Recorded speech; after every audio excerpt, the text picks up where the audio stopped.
How to make 1美元 versus 1美元 billion. One thing that's always frustrated me about finance is how most people talk about money in general terms when talking about personal finance, investing or growing your wealth. They use these very vague ideas like save some money, invest in yourself or make smart choices. It's actually really hard to give generic advice for how to make money because everyone's starting at different points with different amounts of money, different financial obligations, goals and time horizons, and if you're talking about making a lot of money, that's a whole other can of worms. Like, what does a lot of money even mean? How much do you need to make before you can retire? Well, it's probably not enough for most people, but to be honest, it doesn't matter because even if it was enough for you, you don't know where to start, you don't know what steps to take to get there, you don't know what skills you need to learn. So today we're going to look at how to make $1,000,000 versus how to make $1,000,000,000, and this won't be just regurgitating the same advice you've heard everywhere else. I want to share my own thoughts on each step, which will hopefully be refreshing and more importantly, actionable. So let's start off with the basics. How do you make your first 1,000,000? The answer is pretty straightforward. If you save 1,000美元 a month and invest it into something that earns an average return of 8% per year, it would take you 35 years to reach 1,000,000 million. Yes, it will take you almost 4 decades to reach that milestone, but to do that, you only need to invest 1,000美元 every single month. That's all. It doesn't matter what kind of investments you make, as long as you get an 8% return over the course of 35 years. That $1,000 turns into 1,000,000. Now it's super important to note here that BA is the average rate of return for a well-diversified stock market portfolio over the past century. And while the markets have historically gone up about 8% per year, it's also possible to earn above that. For example, investing in growth stocks tends to net higher returns than investing in the entire stock market. But it's also riskier. We're also assuming that you're reinvesting the dividends you receive from your investments so that you can compound those returns. If you were taking out the dividends, then you would get there slower, because you'd be saving less. So what's the takeaway here? Making your first million takes time. It will take decades of saving and investing to get there, but it's doable for anyone who makes a decent income and lives below their means. Let's talk about how to make your first billion now. Making $1,000,000,000 is a whole different animal compared to making your first million. There are several ways to make billions of dollars. Most people go for starting a successful business or investing in startups that go public. These are by far the two biggest ways to build a billion-dollar fortune. Now, there's nothing wrong with either path. You can make billions of dollars doing great things and helping millions of people. Take companies like Apple, Amazon and Google. Their founders have created incredible products and services that have changed our lives for the better, and they've made billions of dollars in the process.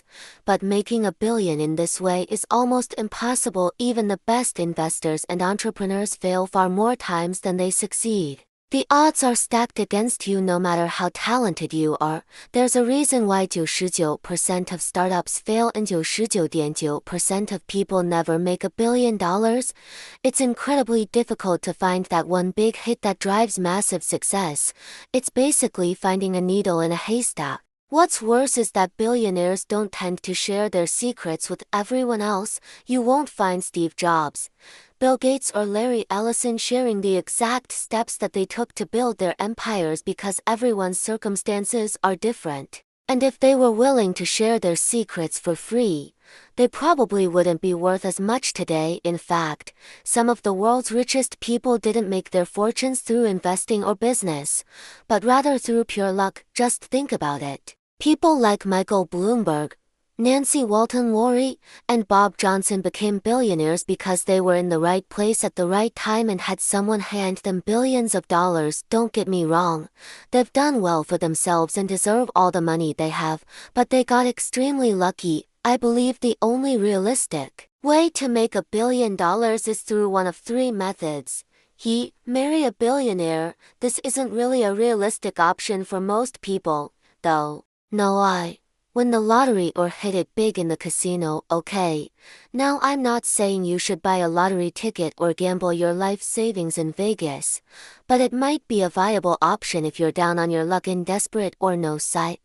Invest in cryptocurrencies and ETFs, alright. Now I'm not saying this is the best or safest option, but I am saying it's the easiest. Crypto and NFTs are the new investment craze. They've been dominating the headlines recently. Everyone from hedge fund managers to your neighbor Joe down the street has been getting involved, and if you invest in the right ones, you could turn thousands of dollars into millions in just weeks. Seriously, check out this chart. If you invested $1000 in Dogecoin in early 2014, you'd be worth over $5 million today.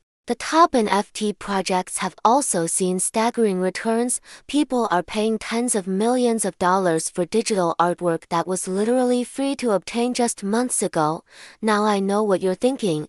This sounds too good to be true. There must be a catch, right? Well, yes, there is. Cryptocurrencies and NFTs are extremely risky investments. There are hundreds of new coins and tokens being released every day, and almost all of them end up failing. And while there are a few NFTs that have huge value, most of them are garbage. It's very difficult to tell the good ones from the bad ones because it's such a new asset class. So even though it's theoretically possible to make billions of dollars investing in crypto and NFTs, it's also just as easy to lose everything you have. And since most people don't have connections to Silicon Valley venture capitalists or angel investors, it's very hard to bounce back from a huge loss like that. If you lose $1 million, it might take you another decade to get back to where you started. But if you lose $1 billion, you might never recover. So what's the point of this video? Am I just trying to crush your dreams? Not at all. In fact, I want to inspire you. I want you to take a shot at that billion-dollar dream. Go for it, I really do. But I also want you to be realistic about how you're going to get there. A lot of people waste their time chasing unrealistic goals instead of focusing on more attainable ones. They spend years studying theoretical concepts and frameworks that are never actually used in real life. They get bogged down in the weeds while they delay the inevitable. Instead, why not focus on mastering a valuable skill like coding or learning how to manage money and then practice that skill for decades? By doing that, you could make a real difference in the world and become a billionaire in the process. If you enjoyed this video, please give it a thumbs up. Thanks for watching.